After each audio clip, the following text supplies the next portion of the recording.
Welcome to Cost Saver Conversations. I'm Angela, and I ask the practical questions so you can quickly understand what matters.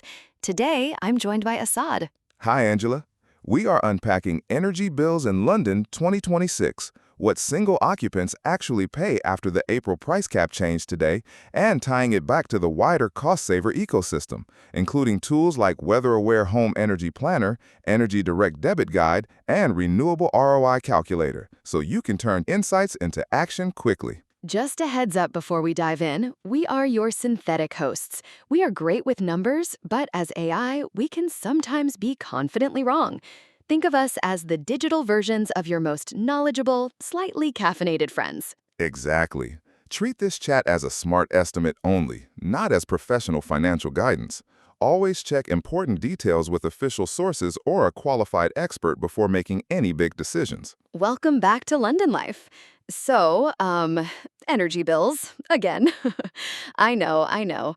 But look, with the April 2026 price cap changes just landing, and specifically for people living alone in London flats, there's actually quite a bit here. Assad, thanks for coming back. Yeah, always. And honestly, this one's kind of meaty because people hear price cap change and they either panic or just completely, Tune out. Yeah, guilty. right? Most people do. But it actually, well, the thing is, if you're on your own in a flat, the numbers work out quite differently than for, a family of four or whatever. Okay, so headline first. What's actually changed from April 1st? So Ofgem's default tariff cap, this is Q2 2026, so April through June, it drops compared to Q1. For a typical dual-fuel household paying by direct debit, it goes from $1,758 down to $1,641 a year. Right. That's a reduction of $117, which is about 6.6%, which sounds good, but But But that typical household figure is based on Ofgem's benchmark usage, and single occupants in London flats, we're almost always using way less than that. So the headline saving doesn't necessarily. So we might not actually see £117 less on our bills. Probably not, no. What matters more is the line item rates, the unit prices, and honestly, maybe even more importantly, the standing charges. Oh, God, standing charges. Okay, let's get into those. Right, so electricity. The cap reference rate is 24.67p per kilowatt hour. Daily standing charge for electricity is 57.21p. Wait, 57p a day just for... Just for being connected. Yeah, before you've touched a single switch. That's actually, wow. And then gas, 5.74p per kilowatt hour. Daily standing charge, 29.09p. All VAT inclusive. These are GB average figures for direct debit customers. So if you combine both electricity and gas standing charges, that's what, Roughly $26 a month in fixed costs, just for existing basically. And for a single person who's being careful with usage, that $26 is a really significant chunk of the overall bill. I've never really broken it down like that. I just look at the total and go, right, that's what I pay. Yeah, but actually, a big portion is fixed regardless of what you do. You can cut your usage, but you can't cut the standing charge. Does that make sense? It does, yeah. Kind of depressing, though. So what does a realistic monthly bill actually look like for, say, a one-bed with gas heating? Okay, so practical baseline for a single occupant in a gas-heated one-bed is somewhere between 120 and 170 kilowatt-hour of electricity per month, and then 50 to 120 kilowatt-hour of gas. That's quite a wide range. It is, yeah. Depends on your energy performance certificate rating, how you heat hot water, how much you're actually home. So if we take mid-range, 140 kilowatt-hour electricity, 70 kilowatt-hour gas, your variable usage costs come out at roughly £38.56 a month. Okay. Add the £26.20 for combined standing charges, and you're at around £64.76 a month total. 64.76. Honestly, that's lower than I expected. For a mid-range, efficient-ish flat, it's manageable. But that's before you account for things like old single-glazed windows, or if you work from home with the heating on all day, or... Or if you're in an all-electric place, because loads of studios are. Exactly. And that's where it gets, yeah, if you're all electric, no gas, you lose that cheap gas rate, 5.74p per kilowatt hour, and everything goes through electricity at 24.67p. So in colder months, you can very quickly hit 80 plus. Oh, right. But I don't want to sound all doom and gloom. A well-insulated one bed where someone's being smart about when they run appliances, they could land closer to low 60s in milder months. So the range is really 57 to 77 a month for most single occupants. Gas is so much cheaper per unit. I always forget that. Massively cheaper, yeah. Which is sort of why all-electric homes can end up more expensive right now. Though that might shift as the grid gets greener. Is that likely to happen soon, the gap closing? Potentially. There's more renewable energy being integrated, which might stabilize electricity prices longer term. And carbon pricing mechanisms could push gas costs up. But look, Ofgem now resets the cap every quarter. Wait, every quarter? Yeah, January, April, July, October, 4 times a year now. So you can't just set your direct debit and forget about it for 12 months anymore. That's exhausting. Who has time for that? I know, but even just checking in quarterly, making sure your payments are roughly right, it matters more than it used to. Okay, let's talk about the actual home, because that's where people have control, right? Or maybe not if you're renting. Insulation, how much does it actually matter? Oh, it matters enormously. Like, I can't overstate this. In older London stock, the heat loss through walls and windows is just significant. Energy Saving Trust guidance consistently puts insulation upgrades as one of the highest impact actions. But if you're renting, Yeah, you can't exactly insulate the walls yourself. But the Great British Insulation Scheme, launched in 2023, supports insulation upgrades in qualifying homes, including properties in lower council tax bands. oh, so the landlord could get help with the cost? Potentially, yeah.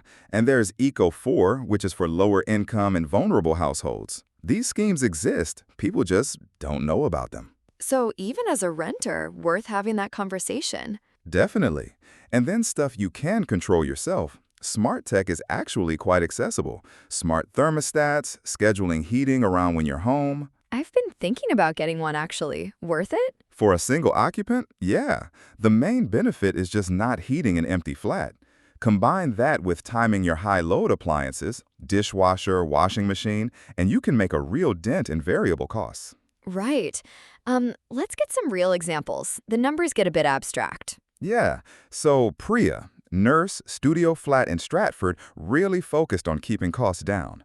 Starting bill was $90 a month. Yeah, that feels about right. She did 2 things.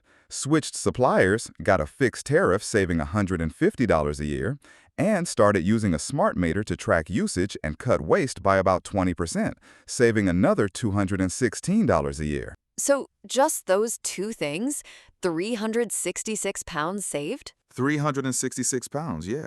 Which is, that's nearly a month's rent in some parts. Don't. And switching suppliers is so low effort.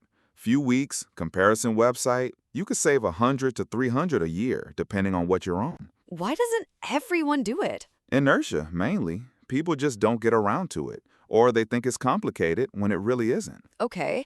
And Tom? Tom, software developer in Islington, one bed, already had smart controls. Bill was $80 a month. Spent $300 on a smart thermostat, got roughly 20% reduction, bringing him to $64 monthly. With switching, he's saving $342 a year. So the thermostat pays for itself pretty quickly. Within a year or so, yeah. Not a huge gamble for what you get back. And then Marcus, the one who went all in. Marcus, yeah. Graphic designer, one bed in Hackney, spent $6,000 on solar panels and insulation. 6,000 pounds. Okay. His bills dropped 30%, from 95 to 66 pounds monthly. Plus, he gets $200 a year from solar through the Smart Export Guarantee, where suppliers pay for excess electricity you export to the grid. Wait, you actually get paid? I've never really understood how that works. Yeah, it's the Smart Export Guarantee. Smart Export Guarantee. Licensed suppliers pay you a tariff for excess electricity from your solar panels, so you're reducing what you import and earning on what you export. Marcus's total annual saving is $1,188. On a 6,000 investment? That's actually not bad. It's significant. Obviously, not everyone can do that, especially renters, but for owner-occupiers, it's worth considering. For renters, switching, smart meters, appliance timing, that's where the accessible savings are. Right. So, big picture. Bills are lower Q2 versus Q1, but not evenly? Correct. Per-unit rates are lower under the new cap, which is good, but standing charges remain this meaningful fixed burden. Single occupants in older flats with poor insulation, those standing charges and heat loss are still real pressure points. So, people already doing the right things benefit most, which is kind of... Yeah, it's uneven. But the things that help, insulation, switching tariffs, monitoring, they're still accessible in some form. One thing, appliances. Does it actually matter which ones? Oh, definitely. A++ or A++ rating, they use way less energy. If you're buying new, that rating matters. Costs more upfront, but you save on every cycle. And renters who can't choose their white goods? Then it's how you use them. Washing machine at off-peak times, not leaving stuff on standby. It adds up, slowly, but it does add up. Right. Okay, proper recap time. If you're a single Londoner listening right now, what should you actually do? First, know your numbers. Q2 2026, 24.67p per kilowatt-hour electricity, 5.74p gas, combined standing charges around $26 monthly. Realistic bill for a gas-heated one-bed is 57 to 77 range, mid-range around 64.76. All electric, budget higher, especially winter. And then? Check your tariff. Switching can save $100 to $300 yearly. Use a comparison site. Genuinely takes no time. Monitor actual usage. Smart meter helps. Know your high-use appliances. Think about when you run them. For people wanting to go further? Look into insulation, even renting. Great British Insulation Scheme and Eco4 worth knowing about. Your landlord might be eligible. If you own, solar plus smart export guarantee can make a real dent long-term. Marcus's $1,188 annual savings shows what's possible. And don't just look at the headline price cap figure. Exactly. That $1,641 yearly, that's for average usage. Single occupants use less, so line item rates and standing charges matter more than that headline. Understand what you're actually paying for. Have I explained that clearly? Yeah, you have. Assad, this has been genuinely useful. I actually understand my bill now, which couldn't have said that an hour ago. That's the goal. It's not that complicated once you break it down. Just looks intimidating from the outside, you know? It really does. Okay, that's it for today. If you're a single Londoner trying to handle your energy costs in 2026, hopefully this gave you concrete numbers and things to actually go do. Thanks for listening. See you next time. Quick side note, this guide connects with other cost-saver blogs, especially Complete Insulation ROI Guide and Free Ways to Cut Energy Bills in Winter. Exactly. And reading those together gives you a fuller picture of safety, energy costs, and long-term affordability before you choose a postcode. And if you want to apply this immediately, jump into tools like Weather Aware Home Energy Planner, Energy Direct Debit Guide, and Renewable ROI Calculator right after this episode. Primary sources used here include UK government energy statistics and Ofgem, so you can verify the data yourself and stay evidence-led. That wraps this cost-saver conversation with Angela and Assad. If this helped, share it with someone house hunting so they make safer and smarter money decisions. Your next step is simple. Try Weather Aware Home Energy Planner, then read Complete Insulation ROI Guide, and use both together before committing to a move.